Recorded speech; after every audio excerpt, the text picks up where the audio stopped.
Telugu Desam party MLA YSRCP పార్టీలోకి వెళ్లనున్నారు. చంద్రబాబుకి ఇది పెద్ద దెబ్బ అని తెలుస్తోంది. చంద్రబాబుకి అత్యంత సన్నిహితుడిగా ఉన్న ఆ ఎమ్మెల్యే ఇప్పుడు వైఎస్ఆర్సీపీ పార్టీ తీర్థం పుచ్చుకోనున్నారు.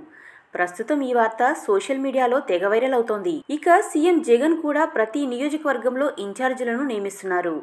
ఇప్పుడు ఇదే కరెక్ట్ టైం అని టీడీపీ నేతలు వైఎస్ఆర్సీపీలోకి క్యూ కడుతున్నారు. ఇక తెలుగుదేశం నుండి వెళ్లే వారి సంఖ్య పెరగడంతో చంద్రబాబుకి షాకుల మీద షాకులు తగులుతూనే ఉన్నాయి. అధికారం పోయి ప్రతిపక్షంలోకి వచ్చాక ఆయన పరిస్థితి మరీ తీసికట్టుగా తయారైంది. అటు పార్టీపై ఇటు నాయకులపై ఆయన కమాండ్ పోతుంది. ప్రజల్లోనూ నమ్మకం సడలుతోంది. నేతలు ఒక్కొక్కరు టీడీపీలో భవిష్యత్తు లేదని జారిపోతుంటే ఆందోళన పెరిగిపోతుంది. ఇప్పటికే టీడీపీని అనాదిగా నమ్ముకుని ఉన్న ఎమ్మెల్యే వల్లభనేని వంశీ చంద్రబాబుకి షాకిచ్చి జగన్ కి జైకొట్టి తిరుగుబాటు చేశారు. ఆయన బాటలోనే దేవినేని అవినాష్ షాకిచ్చారు. ఈ రెండు ఉపద్రవాల నుంచి కోలుకోకముందే మరో టీడీపీ ఎమ్మెల్యే మద్దాలి గిరి కూడా వైఎస్ఆర్సీపీలోకి వెళ్లారు.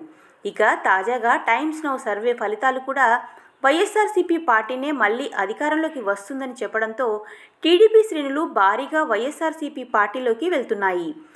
జగన్ మళ్లీ అధికారంలోకి వస్తారు అనుకుంటే ఎస్ అని, లేదంటే నో అని కామెంట్ చేయండి.